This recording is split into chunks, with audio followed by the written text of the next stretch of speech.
Começar? Boa tarde, desculpa, Amanda, que eu de novo não estava escutando o áudio, mas agora que normalizou. Boa tarde a todos, é bom que eu estou tendo aqui a oportunidade de ver a doutora Andréa, com quem eu falei, né? E ver também a Amanda, que interagiu comigo, super gentil, agradeço. E agradeço imensamente o convite. Então, quando eu fui convidada para falar sobre a mulher no mercado de trabalho, na área jurídica e tudo mais, eu espero que seja mais um bate-papo e, acaso alguém tenha alguma dúvida para tirar, para a gente interagir, eu acho que fica até mais dinâmico e interessante, né? Eu não sou presidente de comissão de mulher, advogada ou uma estudiosa do tema. Então, doutora Ana, Oi. Eu quero passar primeiro, se me permite, Claro. Quero passar a palavra para Amanda, que vai iniciar os trabalhos da tarde. Ai, perdão, é que como eu não estava ouvindo, eu fiquei até em dúvida em que ponto que estava. Entendi, e a gente vai dar início à gravação, tá? Para perfeito. No YouTube, tá bem? Tá ótimo. Obrigada, André. Olá, boa tarde a todos. Estamos dando início a mais um evento, nosso ciclo Vozes Femininas e o Direito, um evento do nosso PPGD, Programa de Pós-Graduação Stricto Sensu em Direito da Unirio. E hoje nós temos conosco a doutora Anne Ares Barita, advogada trabalhista de 17 anos, pós-graduanda em Direito Processual pela UNAMA, graduada em Direito pela UFPA, mestre pela NUMA UFPA, conselheira federal adjunta da OAB Nacional, ex-tesoureira adjunta da OAB e integrante da Comissão de Relações Institucionais do Conselho Federal da OAB Nacional.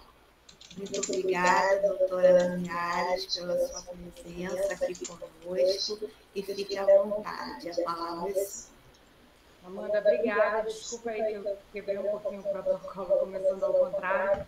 Mas então, voltando, eu vou trazer um pouco da minha trajetória, quer dentro da área jurídica, quer dentro do sistema OAB, né, enquanto advogada, mas enquanto também gênero, né, mulher, e falar algumas coisas que eu venho aprendendo e ver de que forma posso realmente ajudar outras colegas e fico à disposição se tiver qualquer dúvida, volto a dizer, porque eu acho que o debate acaba ficando mais interessante. Eu cresci no interior do Pará, né, e fui para a capital já para fazer direito. Eu costumo dizer assim que os meus pais são os melhores pais do mundo e me deram tudo de melhor que eles podiam, mas eles não puderam me trazer uma trajetória dentro do direito. A minha família não tinha histórico de pessoas formadas na área e a gente sabe que muitas vezes esse fato de você não ter alguém na área te dificulta ter acesso a estágio, né, essas entradas. Mas eu contei com pessoas muito boas que apareceram no meu caminho e que me fazem hoje também querer levar a minha experiência a outras e tentar ajudar outras pessoas que tenham esse desafio também, porque eu tive de começar na área do direito sem ter essa influência, né, quem me indicasse, e não entrei na área de tentar concurso público. Eu realmente tinha a pretensão de exercer a advocacia. Dentro disso, eu posso dizer que a OAB ela acabou sendo uma importante entrada para mim também, porque ela acaba gerando um networking muito importante, uma oportunidade de entrada nos órgãos, de aprendizado. Eu não sei como funciona a OAB no Rio de Janeiro, mas a OAB dentro aqui no Pará, ela hoje tem uma comissão que ela é muito forte, que é a comissão do advogado início de carreira. Então, que eles fazem cursos de primeira audiência, ensinam como fazer contratos de prestação de serviço. Eu mesma já fiz tanto primeira audiência trabalhista, como nós fizemos uma simulação de audiência, que era justamente, eu fiz até o papel na ocasião da juíza, e aí tinha um colega fazendo advogada reclamada, outro reclamante, e a gente ia fazer pequenas pausas no curso da apresentação, justamente para ajudar os jovens advogados. Assim como a gente tem hoje gestão de escritório, porque a gente passa a faculdade toda aprendendo sobre como aplicar o direito, mas a gente não aprende a gerir um escritório. E de repente você se forma e se vê nesse desafio de também ser um empresário, de também, né, ter que correr atrás. Então, a OAB, nesse sentido, ela me abriu muitas portas. E aí vocês podem perguntar assim, mas como é o papel da mulher dentro da OAB? A OAB Pará, diferente da média das OABs, a gente já teve 2 mulheres exercendo o papel de presidente da OAB. Esse ano a gente comemorou as 5 seccionais que tiveram mulheres eleitas, só que o Pará já está, digamos, né, na vanguarda disso, nós já tivemos 2. Então, assim, eu entrei na OAB primeiro em comissão, né, depois eu passei a conselheira seccional suplente, depois titular, e cheguei à tesoureira suplente, e hoje eu sou conselheira federal. Aí vocês me falam, mas então, tu achas que não precisa de cota para ter essa inserção? Aí eu digo para vocês assim, eu tinha grande probabilidade de continuar numa crescente, mas certamente se hoje eu já acelerei o passo para ser conselheira federal suplente, foi graças ao sistema de cota. A gente tem um videozinho, tem um memezinho na internet que, não sei se vocês já viram, que eu gosto muito, que um piloto de avião, ele passa por uma criança e ele fala assim, olha, quando crescer você vai poder viajar nesse avião. Ela disse, não, quando eu crescer eu vou ser dona desse avião. E é justamente assim o que a gente fala hoje, das mulheres terem perspectiva de quererem exercer papéis de liderança. Então, assim, quando a gente fala, que bom que eu infelizmente não tive filho até o momento, mas tenho 2 sobrinhas que eu amo e que eu gosto de pensar que elas têm mais perspectivas dentro do mercado do que a minha mãe teve, do que eu tive, e de pensar que elas podem, se quiserem, serem donas de casa, se quiserem serem concursadas, se quiserem serem líderes, se quiserem serem políticas. Só que ao mesmo tempo em que a gente precisa garantir a elas esses acessos, é importante que elas consigam se enxergar em nós. Então, para isso, a gente precisa ter espaço de liderança. Então, assim, essas políticas de inserção da mulher, de cota, elas são importantes para nos darem espaço, mas elas são só o primeiro passo. Nós tivemos, dentro da campanha já da OAB Nacional e das OABs seccionais para 2022, tiveram várias propostas para a seara feminina, né? Tanto da política de cotas como de mais reuniões em que nós discutíssemos o papel da mulher no mercado de trabalho e dentro do sistema OAB. Só que assim, é importante a gente ver que a gente já tem cota dentro da parte política e entre o que existe de cota e delas efetivamente exercerem esse papel há uma distância enorme.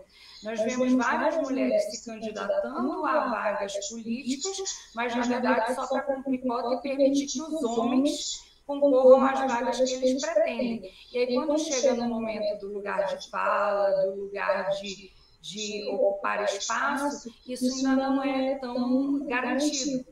Então, assim, essas políticas de cota, eu espero que elas sejam realmente um pontapé, mas que elas a longo prazo não se tornem necessárias, e muito menos ainda que elas se tornem só para inglês ver, né, como a gente vê atualmente realmente na política. A gente precisa desse papel também para que a gente tenha garantida a isonomia. Muita gente fala assim, mas as mulheres já estão no mercado de trabalho, mas muitas vezes a gente tem o desafio de nós mulheres enxergarmos as outras e dos homens também, entendendo que quando a gente fala em igualdade e isonomia, sobretudo na seara do direito, não é o tratar todo mundo igual, é o tratar todo mundo igual e o desigual da forma desigual para garantir a ele o acesso. Então, hoje a gente exige que a mulher esteja no mercado de trabalho como se ela não tivesse filhos, como se ela não gerasse, mas também que ela fosse uma mãe como se ela não estivesse no mercado de trabalho. Há uma cobrança muito grande, a mulher continua com o papel de responsável pela organização da casa, mas ela já tem que repartir as despesas. Aí, quando você tem um problema na criação do filho, a responsabilidade maior ainda cai, ainda que seja essa ideia, né, o fenômeno social sobre a mulher, mas não se admite você flexibilizar o mercado de trabalho para receber essa mulher mãe, né? Então, assim, é muito complicado. A gente ainda tem locais que querem contratar homens porque o homem não tem licença maternidade. Então, assim, são essas dificuldades hoje que a gente já entrou no mercado de trabalho, a gente já discute divisão de tarefas no mercado de trabalho de forma idêntica, responsabilidades, mas a gente não tirou todo o resto da mulher. E aí eu quero dizer para vocês assim, eu comecei a minha fala interrompendo a Amanda até, dizendo assim que eu não me considero a pessoa apta para falar das propostas de políticas públicas, porque eu acho que hoje nós temos muitas pessoas estudantes do tema com maior expertise para isso, mas eu quero dizer para vocês que o acesso à OAB, o acesso às comissões das mulheres advogadas, participar de encontros, de treinamentos. Nós tivemos recente, no Pará, a vice-presidência é ocupada por uma mulher, que é a Luciana Gukpo, e ela, buscando esse acesso nosso, né, ao sistema e tudo, ela fez um encontro de lideranças femininas num dos interiores do Pará. E aí nós nos reunimos. Então, digo para vocês que esses momentos em que nós nos reunimos, que nós expomos nossas dificuldades e tudo mais, tem me feito entender o quanto realmente eu desconheço, às vezes, de algumas restrições que nós mulheres sofremos. Às vezes a gente sofre um abuso e a gente não sabe, não percebe naquele momento que aquilo é um abuso. A gente não percebe que aquilo, de certa forma, é um desrespeito a um direito nosso, né? A gente até falou que muitas vezes as mulheres não aproveitam a oportunidade de fala e que nós, mulheres, às vezes não ouvimos as nossas colegas, né? Então, assim, a gente tem muito comum em algumas sessões, por exemplo, do STF, mulheres sendo interrompidas, né? Quando a gente não vê a mesma situação com os homens. Então, assim, a gente vai resolver de hoje para amanhã? Não. Mas a gente começar a entender que isto é um problema, que isso é uma falta de oportunização do mercado, do sistema OAB para as mulheres, já faz toda a diferença. Eu fiz aqui algumas anotações para eu lembrar de fazer, de falar. Eu acho assim, às vezes a gente, quando fala no papel da mulher, a gente tende a masculinizar a mulher para que ela tenha acesso, né, ao mercado, e isso não entra em opção sexual, né? Mas assim, a gente acha que a gente precisa se masculinizar para disputar mercado. Então, por quê? Porque de alguma forma o nosso papel não está sendo respeitado, né? Outra coisa que eu coloquei aqui, justamente por isso, quando a gente teve a apresentação das campanhas políticas para a presidência, reverberou uma questão que é muito da mulher, que é essa fala que eu quero trazer para vocês sobre não precisar se masculinizar. Quando a Simone Tebet foi apresentada como candidata, o que foi que falaram dela? Nossa, vai trazer beleza para a campanha. Né? Ou quando a gente fala que uma mulher vai trabalhar, que bom que vai arrumar, que vai trazer mais organização. A gente, de fato, quando a gente fala em feminino e masculino, a gente tem algumas características que são mais incidentes em mulheres e mais incidentes em homens. Mas isso não quer dizer que quando eu tenho uma mulher numa liderança, isso é sinônimo de organização, de servir. Por que a gente continua trazendo algo como essa tarefa da mulher de dona de casa, né, de servir, também para a ideia da liderança? Eu confesso a vocês, eu trabalho no escritório com 5 homens, 4 homens, somos 5 sócios, 4 homens. E eu, de longe, eu não sou a mais organizada. Então, assim, se a gente trouxer essa ideia de que, porque a mulher ela vai organizar, ela vai servir, não é verdadeiro, entendeu? Eu tiro pela minha própria experiência. E, assim, eu dos 5, eu sou talvez a mais brigadora dos 5, porque às vezes eles falam, olha, não importa o teu ritmo, Então, a gente precisa tirar esses estereótipos de que quando a mulher vem para a liderança, ou que ela precisa ser masculinizada para chegar lá, ou pior, que se ela chegar lá, ela vai trazer beleza. Eu gosto quando as pessoas me dizem que eu sou bonita, mas existem espaços que vão dizer que você é bonita. Assim como eu sei que os homens também gostam de ouvir que eles são bonitos, que eles estão bem arrumados, mas no mercado de trabalho não é isso que você está levando.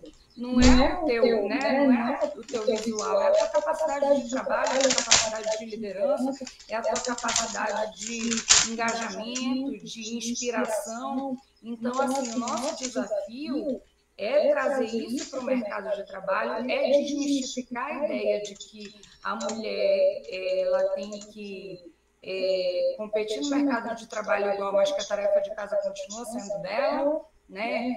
Como a gente tem, às vezes, a pessoa fala assim, olha, eu lavei a louça aqui para te ajudar, né? Em casa, essas coisas, né? O que é exclusivo de mulher é útero, o resto, né? Eu acho que a gente está aí para debater. Então, assim, no mercado de trabalho, eu acho, não sei qual é a realidade do Rio de Janeiro, mas, de fato, no Pará, nós ainda temos um desafio muito grande de vermos mulheres em cargos de liderança. Temos hoje um trabalho do Ministério Público do Trabalho, embora nós não tenhamos cotas para a empresa, eles têm pedido muito essa prestação de informação quanto à equiparação, não, ao acesso ao mercado, um número equiparado de homens e mulheres, né? A gente tem visto isso. Na advocacia, no Pará, nós temos mais mulheres hoje com OAB inscritas na OAB e atuando do que homens. Temos um quantificativo grande em concursos públicos de mulheres, porque realmente lá, como a questão é mais objetiva, você tem um acesso talvez um pouquinho mais tranquilo, e no sistema nós temos isso, né? Hoje, a questão da paridade que foi trazida pela OAB, é engraçado que tem uma pessoa que eu acompanho muito, que é a Natasha, que ela tem um programa de políticas para mulheres, que eu já deixo aqui a sugestão que vocês sigam no Instagram. Ela realmente é uma estudiosa do tema e ela fala assim, ela tem muito conteúdo realmente, é super interessante acompanhá-la, assim, como a Comissão da Mulher Advogada no Pará, ela é muito atuante, que ela uma vez falou para mim assim, que a cota ela pode ser boa por um lado, e ela é ruim por outro, porque ao mesmo tempo que ela assegura a paridade para nós entrarmos, ela garante que a gente nunca possa ter uma chapa integralmente de mulheres. Entendeu? Então, assim, mas eu espero que isso seja um primeiro passo para nos trazer para o sistema, para que nós possamos ocupar cada vez mais espaços com tranquilidade, mas também sendo garantido e lembrando que nós geramos, nós somos mães, nós eventualmente precisaremos de um entendimento, como a gente tem hoje, já teve casos problemáticos de mulheres que não tiveram preferência em sustentação oral a despeito de se encontrarem grávidas, tendo problema na espera, mulheres com um filho no colo que ministros não aceitaram, e quando nós vemos homem nessa situação, acharam graça e passou e ficou tudo tranquilo, né? Que nós não admitamos mais aquelas coisas de quando a mulher diga que é mimimi, que né? Então, enfim, essa é uma bandeira que eu trago enquanto mulher, tentando sempre me lembrar que às vezes a gente também tem que respeitar que algumas mulheres não queiram ocupar esse espaço de mercado de trabalho, porque isso também está certo, porque muitas vezes a gente diz assim, eu vou batalhar pelo teu direito de você ser o que você quiser, mas se a mulher quiser ser dona de casa, outras mulheres também não aceitam, né? A gente sempre fala, fazendo referência àquela reportagem da Veja, né, da Bela Recatada do Lar, mas também se a mulher quiser ser Bela Recatada do Lar, é um direito dela, que ela o faça desde que seja uma vontade dela, e não por imposição da sociedade, por imposição de um relacionamento abusivo, né, por cobrança, por falta de oportunidade no mercado de trabalho, que realmente seja por uma escolha. E eu fico muito feliz de... a minha mãe, ela só trabalhou fora de... A minha mãe era dona de casa até o dia em que eu saí de casa com 17 anos, em que ela passou num concurso público. E não tem mulher que eu admire mais do que a minha mãe. E assim, ela nunca precisou de licença para falar. Ela sempre foi ouvida, quer na minha casa, quer fora. Então, esse é o exemplo que eu trago, de eu não precisar pedir licença para falar, que a minha vez seja respeitada e que o que eu falar seja ouvido. Se os outros não concordarem que é o direito de todo mundo, está tudo bem, mas que eu tenho o meu direito de fala, né? E que isso não se torne um radicalismo para a gente disputar espaço com os homens, não. A gente precisa conviver sem que a gente precise se travestir de outro personagem para ter espaço, quer na seara jurídica, quer no sistema OAB, no mercado de trabalho, né?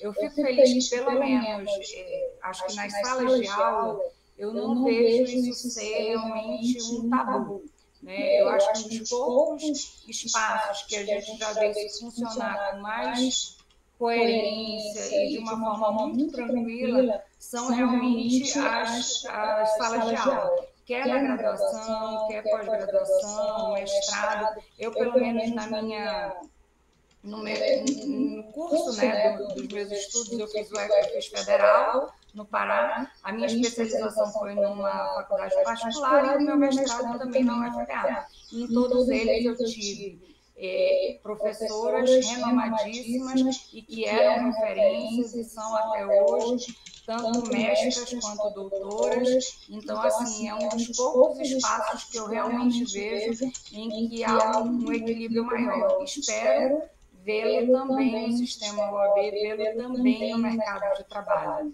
Não sei se tem alguma pergunta, se tem algo mais que eu possa trazer para o debate.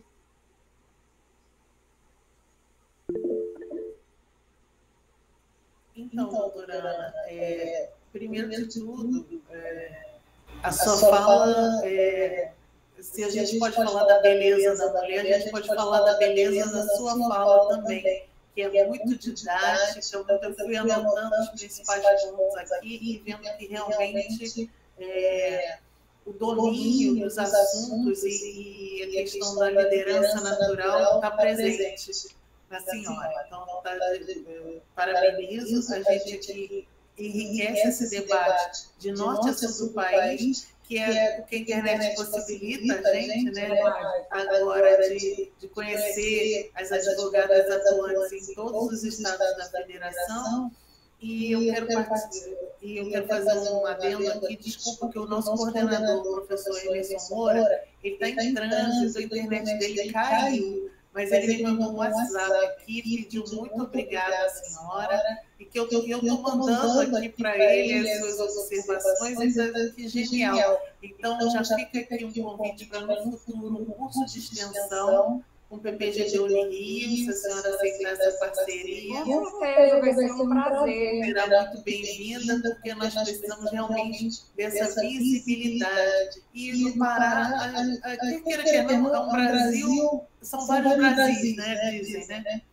Então, a realidade do Rio de Janeiro pode não ser a realidade do Pará, que a gente sabe, embora o carioca tenha essa coisa de ser alegre, essa fama, mas é muito conservador, viu? Então, a gente às vezes fala, não, o carioca que é liberal, no sentido de costumes, vamos dizer assim, mas às vezes a gente está em pé de igualdade as outras regiões do país. Isso é muito interessante.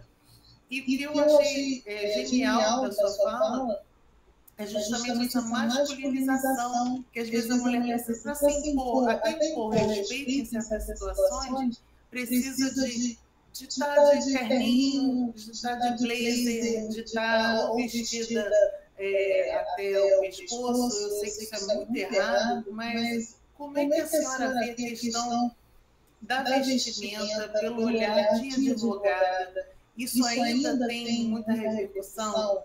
A senhora acha que a vestimenta da mulher, seja no púlpito, seja na audiência, ela ainda é levada em consideração?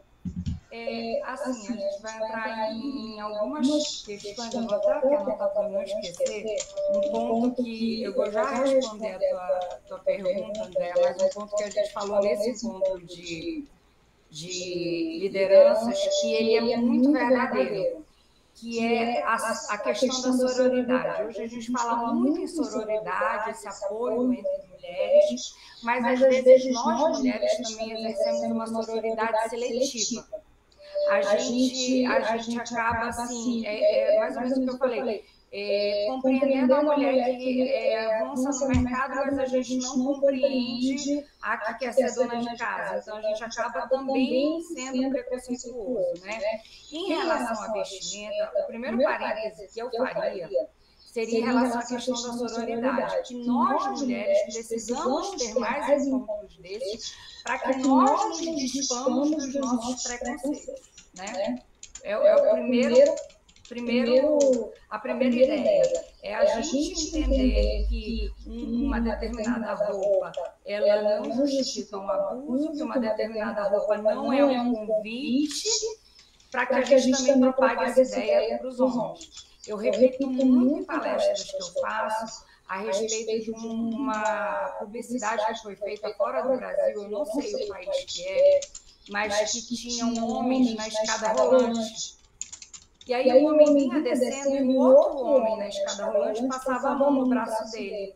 E aí tinha homem que avançou para bater, o outro xingou, para mostrar o quanto eles se ofendem por serem violados. Por que então que a sociedade pensa que uma mulher de alguma forma dá o direito de ser violada? Né? Porque antigamente eu ia para estádio de futebol com meu irmão dizia assim, se veste para jogo. Eu não podia de brinco, eu tinha que ir de roupa folgada, não sei o quê, porque o temor dele que alguém achasse que uma roupa mais folgada era um convite, né? Então, assim, vai tanto desta política da gente desmistificar entre nós isso, porque nós também fomos criadas nisso, né? E para nós reverberarmos isso para os homens. Então, acho que ainda sofremos com isso, sim, né? Mas o caminho é a gente se fortalecer, a gente passar a exercer essa sororidade, mas não uma sororidade seletiva, né? Assim como quem quer trabalhar fora tem todo o direito, assim como nós defendemos o LGBTQIA+, pelos direitos de opção, a opção da roupa também tem que ser respeitada.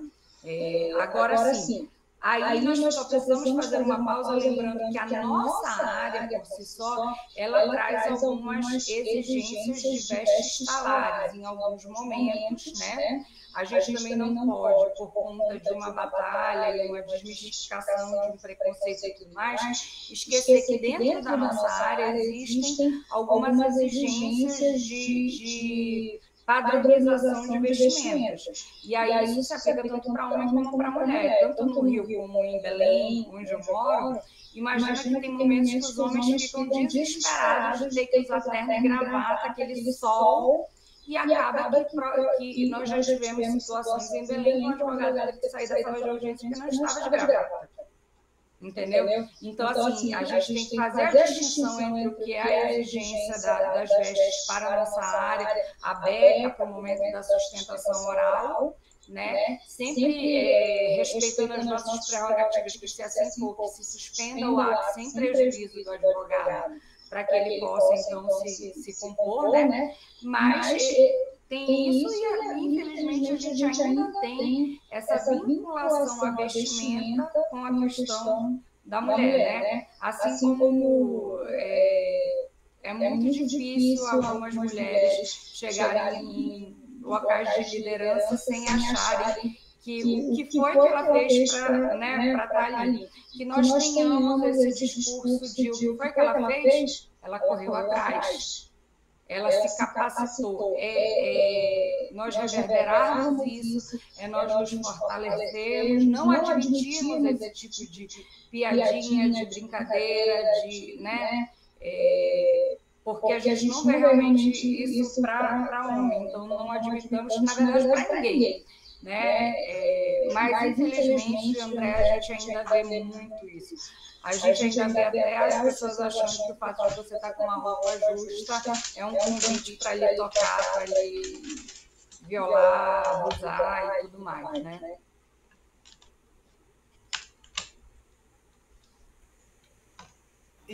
Outra pergunta, doutora Ana, saber se na OAB Pará, se as medidas para a questão do assédio sexual com relação às advogadas, elas têm um lugar de acolhimento na OAB? Isso é uma coisa dentro da comissão de ética. A senhora poderia explicar para a gente?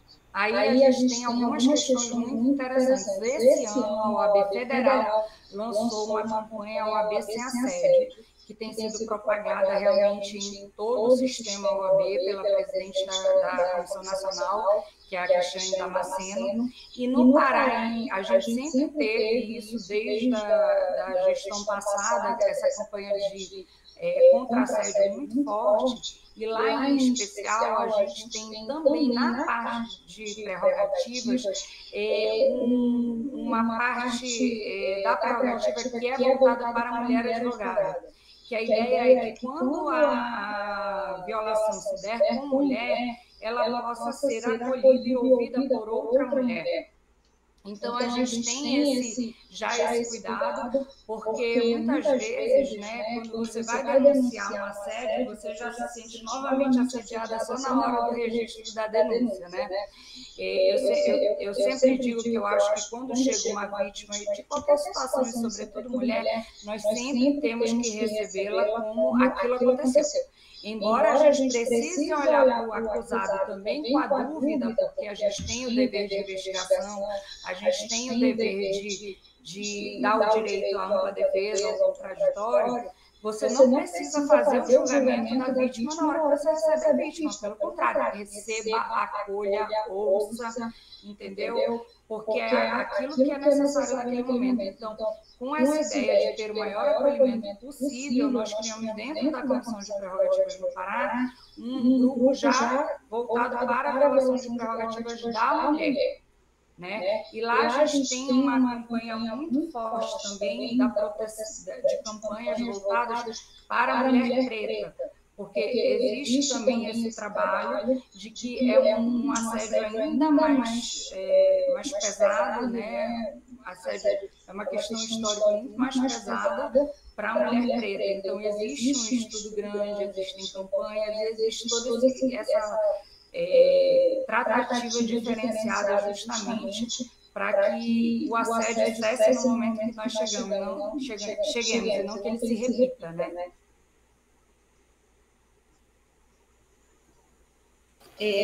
Doutora Aniales, o aluno Luiz Couto tem uma pergunta para a senhora. Vamos lá. Oi, doutora, tudo bem? Oi, pessoal, tudo bem? Boa tarde. Boa tarde. Poucas vezes, doutora, eu vi alguém falar com tanto equilíbrio, como você está falando agora. É muito importante para mim, porque, por vezes, no âmbito acadêmico, fora dele, enfim, discursos mais ou menos inflamados, a gente percebe uma tendência de polarização, porque o nosso país tem sofrido isso ao longo dos últimos anos, né? Então, assim, para não ficar repetindo tudo que você falou de forma tão equilibrada, é só a gente ver a última coisa que você disse. A gente tem que receber a vítima como se de fato aquilo tivesse acontecido, porque se aconteceu ou não aconteceu, o que importa é que aquela pessoa está sentindo aquilo naquele momento. Então, a gente valoriza o sentimento da outra pessoa por ela ser humana. E aí, depois você dá o contraditório, você dá ampla defesa, ou o acusado também, como quem quer entendê-lo, não como quem quer se vingar. Né? Maravilhoso. Eu acho que é exatamente isso. Vocês falaram da louça, é engraçado que eu vivo muito isso. Né? Eu trabalho home office, minha esposa ela trabalha, ela é dentista e ela trabalha no consultório. Aí eu não lavo a louça para ajudar, eu lavo a louça porque eu sujo a louça. Perfeito. E assim, eu primeiro um elogio total à fala, porque eu acho que o equilíbrio é uma virtude, o Platão ensinou isso pra gente, que a virtude não está em nenhum dos extremos, mas no meio das coisas. Assim, eu fiquei muito feliz de ver isso, ouvir um discurso bem equilibrado, e você falou também da galera LGBT, você traz um raciocínio equilibrado para que a gente trate todas essas situações. Então, gostei muito, eu queria deixar isso, não tenho muita dúvida não, eu só me identifiquei com o discurso, porque acho que o raciocínio por trás ele é aplicável a inúmeras discussões que a gente tem. A gente está falando bastante da consciência negra agora, nos últimos dias. A gente sempre faz eventos sobre diversidade sexual. A gente está fazendo agora eventos sobre diversidade com a mulher. E se a gente consegue fazer a sociedade dialogar, é sensacional. Então, muito obrigado por você ter topado, por você ter estado aqui com a gente e ter ensinado um pouco. Obrigada, Luiz. Obrigada mesmo. Eu acho assim, a gente também tem que acolher quando a gente recebe normalmente as pessoas que encampam as políticas, né? Quem preside Comissão da Mulher, Comissão de Igualdade Racial, Comissão da LGBT, que muitas vezes a gente também precisa acolher, porque normalmente são pessoas que vêm de um histórico de preconceitos que também justifica, às vezes, alguns radicalismos, né? E é nessa caminhada conjunta e a gente se dispondo a aprender com eles que eu acho que mostra que nós temos caminho para o equilíbrio.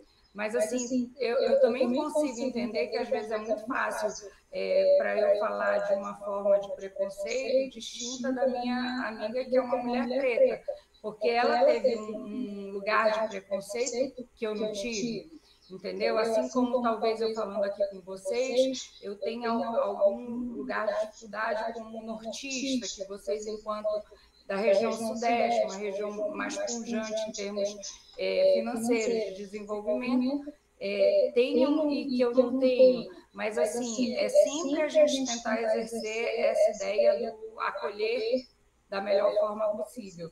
E eu fico muito temerosa, às vezes, com alguns discursos, Luiz, por isso que eu bato muito nisso, em que a gente esqueça que a gente é advogado. Todo mundo tem direito à defesa. A gente sempre tem que se questionar da motivação, se houve ou se não houve, acolher as vítimas, mas sempre questionar, porque senão a gente está indo contra o nosso juramento. E isso é algo que me preocupa muito. Em alguns momentos, alguns crimes mais graves, né? Quando a gente ouve relatos de pedofilia e tudo mais, é muito difícil a gente se manter, às vezes, equilibrado frente à pessoa acusada, né? Mas é por isso que todo mundo precisa de um advogado, que é para garantir que alguém vá permitir que ele seja ouvido, vai garantir que seja investigado. Então, se nós advogados não exercermos isso, nós não estamos cumprindo o nosso papel, né? É isso que você falou. É por isso que a gente é profissional, né? Por isso que a gente é profissional, porque a gente sabe se for, ou porque a gente aprendeu isso. Então é interessante. Lembrei de uma outra fala que você disse também, que foi legal, que obviamente eu não sou mulher, então eu não estou na posição de vocês, sabe? Mas eu vivo com uma, tenho uma esposa, eu vejo como é a vida dela, sabe? E quando você falou que a mulher não precisa se mais feminizar e mostrar a outra, cara, isso é maravilhoso, assim, porque eu tenho uma mulher do meu lado, que ela é uma mulher forte, uma mulher guerreira, ela nordestina, ela veio do Nordeste, começou a trabalhar com 12 anos, viveu uma vida toda de luta. Espero que ela veja esse vídeo, viu? Que lindo! Não vai não. Mas eu sou fã de carteirinha dela. Mas tem que ser, que bom. Assim, ela tem uma vida toda, um histórico todo de luta. E ela tem traços femininos muito claros, e isso não atrapalha em nada a competência que ela tem no trabalho dela, a firmeza que ela tem quando ela precisa ter. A gente faz parte de uma comunidade religiosa aqui perto de casa, ela lidera um galerão de pessoas assim, com autoridade, sendo mulher, da forma como ela se entende mulher, e Isso, para mim, é muito rico. Porque ela não precisa falar grosso, gritar, colocar todo mundo em sentido para jogar para fora uma masculinidade que não existe dentro dela, para que, de alguma forma, ela seja respeitada. Ela pode ser mulher, e sendo mulher, ela pode ser respeitada por isso. E as belezas dela aparecem daí, ela está sendo ela, e não de ela estar se fazendo um tipo de homem para que outras pessoas vejam nela uma figura masculina e, portanto, respeitem uma figura masculina transvestida em uma mulher, sabe? Então, cara, eu adorei, porque eu consigo ver a minha esposa nesse equilíbrio que você está falando. Isso me deixa muito feliz, porque é assim que eu espero, sabe? Eu espero ver as pessoas sendo elas e sendo respeitadas pelo que elas são. Então, legal, gostei muito. Deixa eu parar de falar, porque senão acaba. Doutora Ana, eu tenho uma pergunta para fazer. Eu gostaria de saber como é o acesso de minorias, de mulheres pretas, indígenas, LGBTQIAP+, lá na OAB Pará. Como é que é isso? Se elas conseguem alcançar esses espaços? Então, assim, na OAB Pará, a gente tem comissões muito atuantes. Então, assim, eu acho que pessoas muito engajadas em fazer isso acontecer. Então, eu acredito realmente que isso seja o diferencial. A gente tem uma comissão da igualdade racial muito atuante. Eu estou falando aqui numa palestra e quem é conselheira suplente comigo é a Suena Mourão, que é uma mulher preta e que é a vice-presidente da Comissão da Igualdade Racial aqui nacional. Então, assim, é uma pessoa que batalha muito pela inserção da mulher preta, pelo debate, né? Então, assim, a gente tem uma entrada grande na OAB. Eu acho, assim, a OAB Pará, há alguns anos, ela mudou um pouco aquele perfil de encastelamento, sabe? E ela, de fato, virou aquela OAB de todos. Então, ela é muito aberta à entrada de todos e esses grupos têm muito espaço realmente de fala. Agora, vocês sabem que a OAB ela não é um serviço remunerado, né? Ela depende da doação do tempo e das pessoas para que isso funcione. Então, o que normalmente nós vemos é que nós teremos uma causa mais defendida e um maior espaço quando a gente tem uma comissão que esteja disposta a trabalhar. Então, assim, na OAB Pará, a gente tem da igualdade racial muito ativa, a Comissão da Mulher Advogada lá é muito ativa e elas têm um foco grande na mulher preta, entendeu? Temos de PCD também muito atuante. Então, assim, o que depende disso realmente são pessoas dispostas a lutar pela causa. Mas lá eu não vejo assim uma porta fechada. A gente vê muitos casos ainda, infelizmente, de racismo, de falta de acesso ao mercado de trabalho, né? Isso realmente ainda é uma realidade. Mas a gente tem feito realmente campanhas para que a gente não pode querer que os escritórios abram as portas se o sistema OAB não abrir. A gente não pode esperar, né? O exemplo tem que partir de nós. Eu não posso querer que as empresas contratem advogadas pretas se eu, OAB, não tenho. Então, o nosso discurso tem sido muito nesse sentido e temos feito muitos eventos e já tivemos situações de desagravo público em favor de mulheres, né, de pessoas LGBTQIA+. Então, assim, a gente tem dado muita prioridade à questão das prerrogativas. Em relação às prerrogativas, por exemplo, nós tivemos relatos de abusos de mulheres no sistema, advogadas no sistema carcerário, no ato de ingressar no presídio, ter relatos de assédio. E aí foi atendido por essa comissão de prerrogativas, com mulheres atendendo primordialmente, e o processo corre com uma tramitação mais rápida, justamente porque os casos de assédio, de violação de prerrogativas são as prioridades dentro do sistema, né? Eu até vi aqui uma perguntinha falando sobre o mercado de trabalho, né? É mais ou menos o que eu estava falando. Existe o discurso, né, que todo mundo fala, mas assim, na prática a gente ainda vê empresas não contratando mulheres em idade fértil, porque ela vai poder ter a licença maternidade e tudo mais.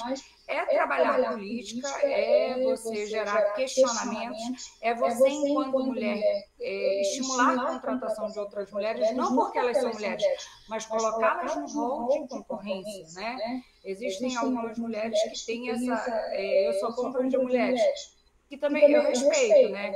Mas eu acho que, sobretudo, é você trabalhar com uma ideia de vamos nos trazer ao mercado de trabalho, né?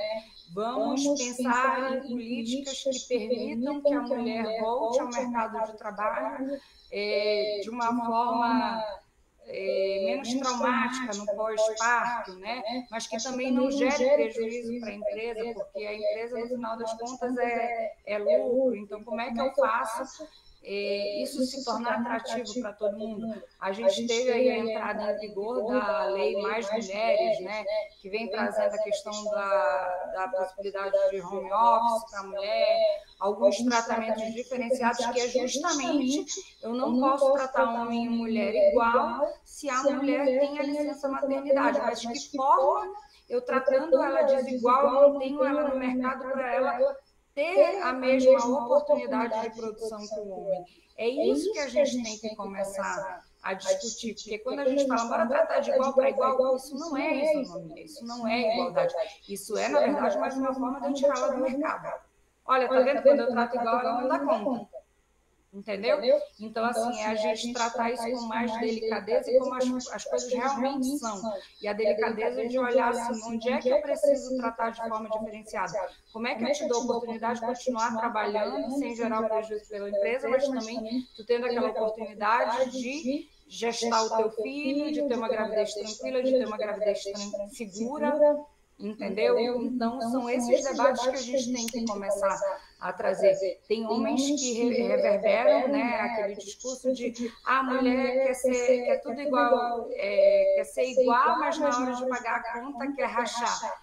O discurso, eu acho que tu levar o discurso para isso é ser muito raso, né? Porque normalmente quem traz esse discurso é o cara que também, né, Luiz, vai lavar o prato e vai dizer assim, olha, eu te ajudei lá que eu lavei o prato, olha, eu troquei a fralda da criança, né? Como se o filho fosse só de um, né?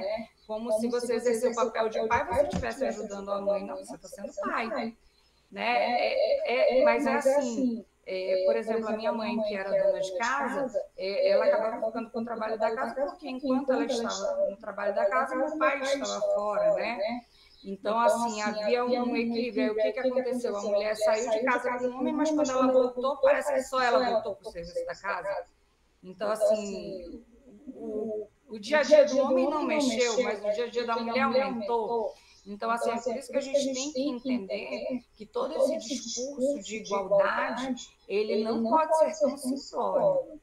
Porque senão ele é para eu fazer que eu estou falando a favor da mulher, mas na verdade eu vou continuar excluindo. Vai ser o famoso inscreve a mulher para ser candidata política, mas ela não vai ser eleita. Eu pego o dinheiro de campanha dela, mas ela sai na foto. Ela sai na foto, né? Tá aqui a mulher. Mas eu não dou acesso, né? E assim, a gente teve, assim, sem entrar na seara da questão política, opções e tudo mais, mas a gente viu aí um debate quando a Simone Tebet veio mais à tona, que parece assim que a própria terceira via que se pretende entendeu assim, poxa, a gente devia ter escutado ela antes, né? Porque ela ganhou uma força que não se esperava. Porque quando ela foi lançar lá a campanha dela, só se ocuparam de falar, ela vai trazer beleza para o debate político. Entendeu? Então, assim, a gente precisa aprofundar as discussões sem medo de defender a causa da mulher, porque justamente, como o Luiz falou sobre as coisas que eu falei sobre equilíbrio, é justamente porque o equilíbrio que nos permite discutir o feminismo com tranquilidade. Se a gente trouxer equilíbrio para também o preconceito de se falar de feminismo. Algumas mulheres, assim, às vezes eu brinco, eu não sou feminista, porque quando a gente pensa, às vezes, em feminismo, a gente pensa numa pessoa, num radicalismo que nem todas compactuam, mas o feminismo ele abarca uma série de coisas. Toda mulher ela é feminista, toda mulher ela tem que buscar o respeito aos seus direitos, mas isso pode ser feito sem radicalismo, sem dizer assim, eu não compro de homem, eu não falo com homem, não, né? Vamos buscar o equilíbrio, é o que eu procuro. Embora, como eu disse para vocês, eu ainda sou uma aprendiz dentro dessa parte teórica do feminismo. Então, doutora Linhares, essa questão do feminismo é muito interessante a senhora ter tocado nesse assunto, porque da nossa experiência que é acadêmica, que é um ambiente que deveria ser livre de achismos, né, do eu acho, por achar, preferências sem embasamento doutrinário, mas científico, é interessante que muitas vezes há uma resistência com o termo feminismo, porque há mulheres, ao meu ver, uma fala muito triste, muito rasa, eu sou feminista, eu sou feminina, mas elas ignoram, geralmente quem fala isso também, como no caso do homem que não quer dividir a conta, aquele ator, enfim, essas coisas que a gente vê aí na mídia, mas essa mulher, ela geralmente ignora as lutas das mulheres, né? Que tudo é muito sofrido, é para votar, é para ter o direito de licença maternidade, de ir para o mercado de trabalho e se desenvolver como ser humano também, não só sendo vista como mãe. E como a senhora falou, é o direito de ser o que a mulher quiser. Se ela quiser ser dona de casa, se ela quiser ser uma empreendedora, se ela quiser ser uma juíza, se ela quiser ser uma política, como é o caso da Simone Tebet, que, como a senhora falou, ela foi ignorada pelos vários setores políticos. Assim, tirando a questão partidária, isso é fato, ela lutou para ter a candidatura dela, teve muita resistência política, a gente acompanhou pelo noticiário, e a senhora acha que essa resistência inicial, até dentro do partido, e num momento inicial, que depois, quando quiseram agregar, já não dava mais tempo, enfim, era tal. Mas todo mundo queria pegar a fala dela, né? Porque é aquela história, né? Aí, de repente, apareceu um monte de gente querendo colocar ela do lado, assim, né? Porque como a pauta feminina é uma pauta que a gente não tem mais como fugir, né? Aí, quando ela teve... Aí, para vocês verem, quando dão uma oportunidade de fala, por que ela está lá? Porque ela é competente. Porque a gente precisa de espaço, que a gente precisa de oportunidade. Né? Mas aí o termo feminismo, Andréia, que também é o que eu falo assim, sobre a gente acolher as pessoas que eventualmente são à frente da luta, que às vezes assim, a chegada dela até aquele momento é permeada por tanta dor que ela traz algum radicalismo, né? Então, assim, mas a gente precisa tentar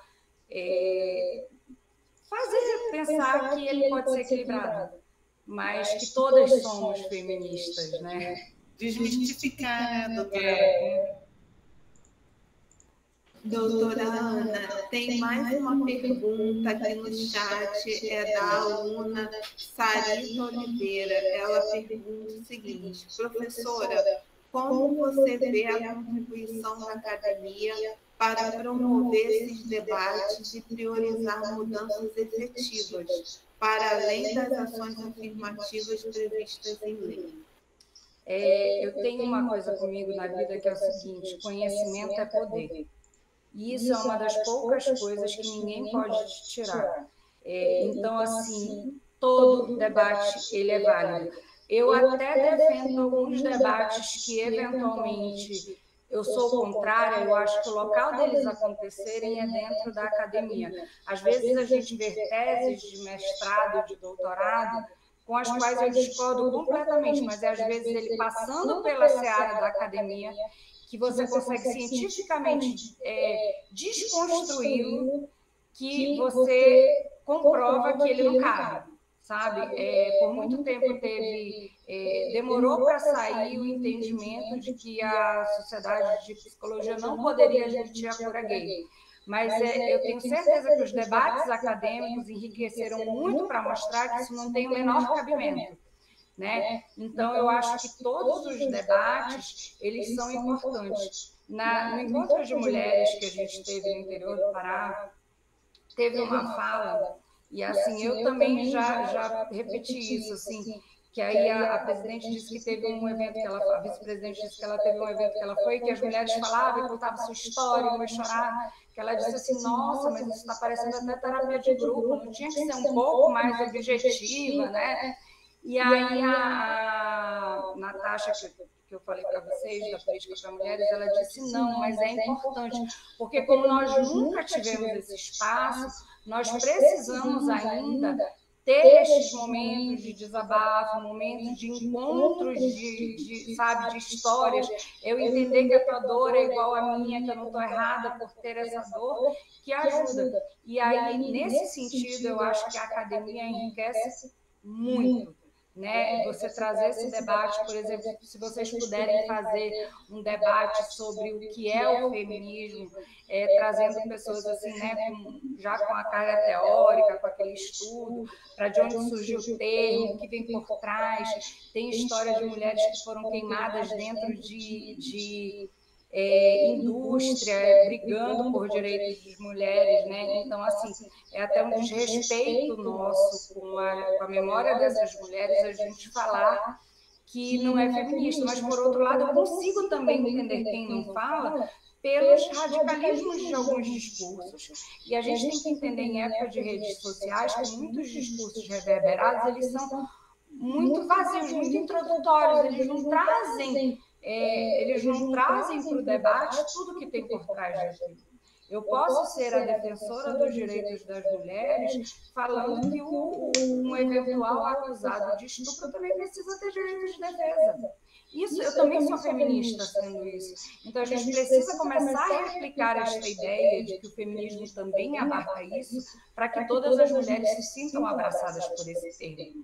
Elas precisam entender que eu sou feminista, que a mulher que é uma brincadeira de mau gosto que fazem do queima sutiã na praça, mas ela também é feminista. E aí, dentro destas feministas, tu vai escolher aquela que tu te identifica mais. E tu vai estudar o tema, mas entender que tudo isso é feminismo. E aí eu acho indispensável o cenário acadêmico para isso. Sobretudo pelo que nós falamos, assim, que a academia eu acho que ela foi o primeiro lugar em que nós tivemos mais mulheres do que homens, né? Porque pelo menos para ministrar aula já era um mercado mais aceito, né? Então, acho indispensável. E que as políticas afirmativas elas sejam um pontapé para a gente ter uma inserção no mercado que torne desnecessário. Tem uma piada de mau gosto que fazem, mas dizem assim, se um homem entrar numa sala cheia de mulheres, ele vai dizer que ele está no paraíso. Se uma mulher pensar em entrar numa sala cheia de homens, ela vai ficar em pânico, ela vai ter medo de ser violentada. Então, a gente precisa caminhar para uma sociedade em que isso possa ser mudado, né? Doutora Ana, muito obrigada por ter nos brindado esses minutos da sua tarde com essa palestra maravilhosa, com esse bate-papo enriquecedor. Tá? Fica aberto o convite para retornar ao nosso PPGD, para fazer conosco uma parceria de extensão. Foi muito agradável. Tá? Muito obrigada mesmo pela sua presença. Amanda, eu queria agradecer imensamente a Andréia pelo convite, que a Andréia falou comigo lá pelo Instagram. Agradeço, obrigada mesmo, Andréia. Agradeço a Amanda pela gentileza, desde ontem falando comigo, sensacional.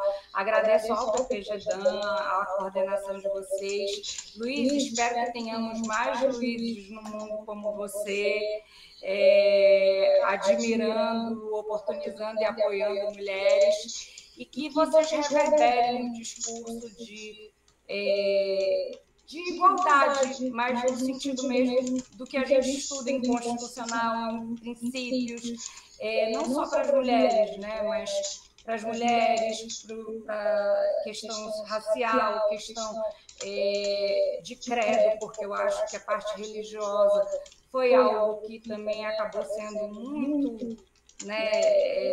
passou a sofrer um preconceito assim, que a gente não via há algum tempo, a parte realmente de LGBTQIA+, que nós tenhamos essa visão, mas que a gente também acolha até aquele que a gente acha que está errado, mas de repente conseguir acolher para tentar fazê-lo ver o outro lado, que a nossa sororidade não seja seletiva. Gente, obrigada pela oportunidade, adorei falar e adorei conhecer todos. Pessoal, muito obrigada a todos. Eu dou por encerrada essa palestra. Muito obrigada por mais um ciclo. Até logo, gente. Obrigada. Valeu, pessoal. Tchau.